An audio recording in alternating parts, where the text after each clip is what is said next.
Togo, prison civile de Lomé, le 22 novembre 2025. Koumaï Bikoni Biaté Grâce, sage-femme engagée, femme politique. Je témoigne et je me tiens debout pour la vérité. Je prends aujourd'hui la parole depuis la prison civile de Lomé pour éclairer le Togo et le monde entier sur les événements que je déclare avoir vécu et sur la profonde crise morale que traverse notre nation. Si je parle, c'est parce que le silence serait une trahison envers moi-même, envers les femmes et envers ce pays que nous aimons tous.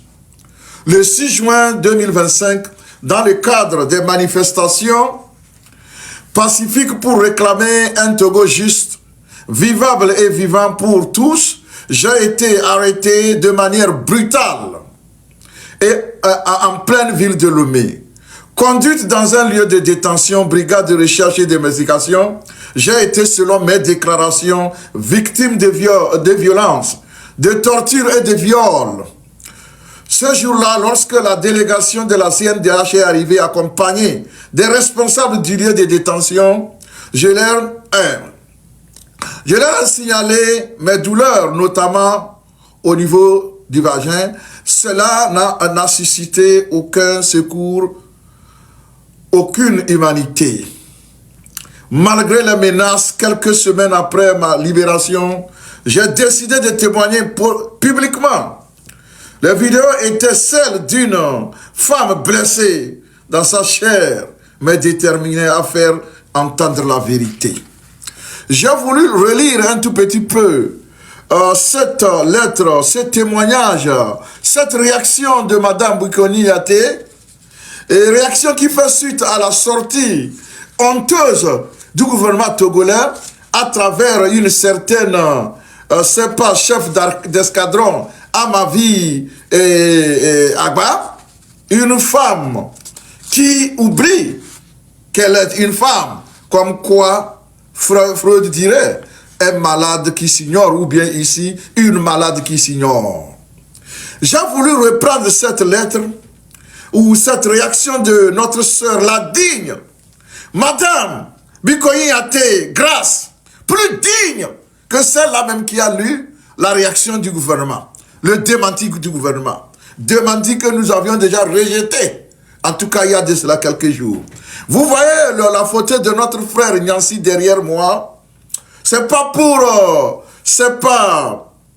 autre chose que de rappeler à notre frère, à notre camarade, à notre panafricain, que le Togo qu'il prétend aller visiter pour parler du panafricanisme, rehausser le panafricanisme, n'est pas un pays panafricain, n'est même pas un pays africain, parce que le comportement de ces dirigeants sort le Togo de l'Afrique. Le comportement de ces dirigeants ne nous dit pas, ne nous rassure pas que ces gens-là sont africains. Encore moins parler du panafricanisme. Monsieur Franklin Nyansi, professeur Franklin Nyansi, je pense que vous avez fait, je sais, vous avez soutenu le peuple togolais dans sa lutte. Et on croyait à votre sincérité quand vous le faisiez. Mais la question que je vous pose, je voudrais vous renvoyer à lire toute la réaction de Madame Bikoni Biaté, que vous connaissez très bien, en tout cas à travers les réseaux sociaux, parce que vous en avez entendu parler. Je voudrais vous inviter à lire ou bien à écouter, n'est-ce pas, sa réaction que je viens de lire. Et après, faire une introspection dans laquelle vous allez vous demander, puisque l'introspection est un langage intérieur avec vous-même, dans laquelle donc vous allez vous poser la question de savoir, est-ce que ce pays-là vaut la peine d'être visité? Est-ce que ce pays-là mérite d'être visité pour parler du panafricanisme? Le pays qui tue ses propres fils, ses propres filles, qui humilie, qui déshumanise, qui viole les femmes, ces filles, dans les prisons, sans que justice ne soit faite. Est-ce que ce pays-là peut vous inviter à une telle rencontre? Et vous n'avez pas le courage de dire non. De quoi parler des sous qu'on vous a acheté, qu'on vous a payé de l'argent. Ça, ce n'est pas mon problème, moi. Moi, je vous invite plutôt, mon frère, à examiner votre conscience. Est-ce que vous pensez que l'image du panafricanisme que vous comptez, vous pensez défendre, c'est pas préservé en allant vous asseoir avec un dictateur, un oppresseur, un tortionnaire qui fait violer les filles de son pays, qui fait violer les mamans, tout simplement pour qu'ils puissent, afin qu'ils puissent garder le pouvoir. Est-ce que ça, vous appelez ça panafricanisme? Alors, la piste d'argent que les gens évoquent, elle est vraie, je ne peux pas la démentir, la rejeter. Mais là n'est pas mon problème. Parce que les gens qui ont besoin d'argent, bon, ils feront tout pour l'avoir. Ça, c'est leur problème. Je ne veux pas entamer, ce n'est pas un débat sur votre moralité. Ça, ce n'est pas mon problème. Mais le débat que je veux avoir avec vous, c'est celui-là qui concerne.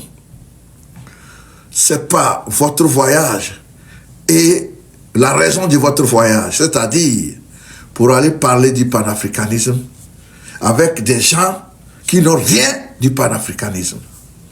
C'est de ça qu'il s'agit ici. Alors, monsieur Franklin Miansi, mon frère, je pense qu'il n'est pas trop tard de reconsidérer votre décision d'aller au Togo pour participer à cette conférence.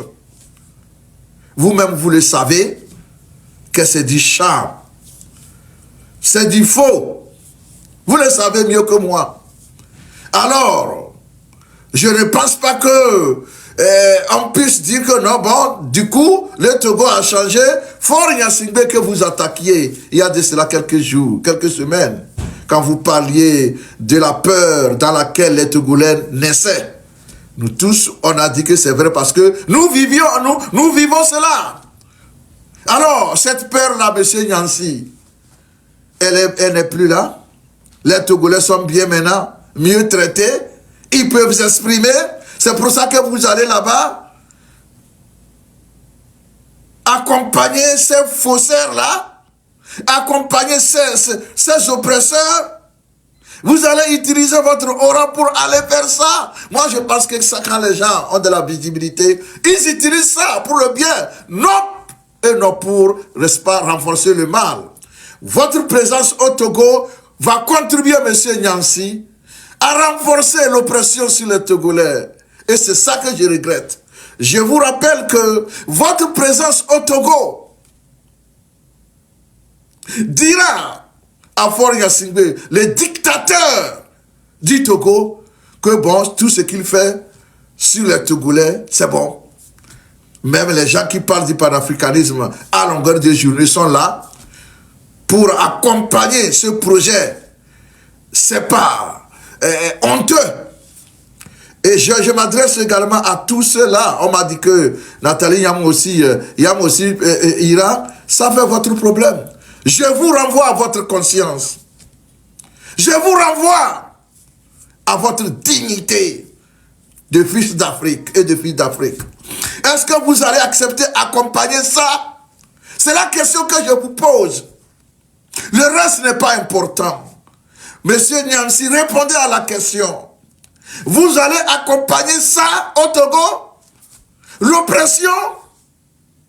Avaliser la déshumanisation d'un peuple africain? Vous serez content?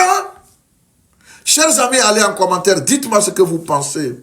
Est-ce que les questions que je pose à mon frère Nyansi ne sont pas, c'est pas, comment l'appelle-t-on, ne sont pas à poser?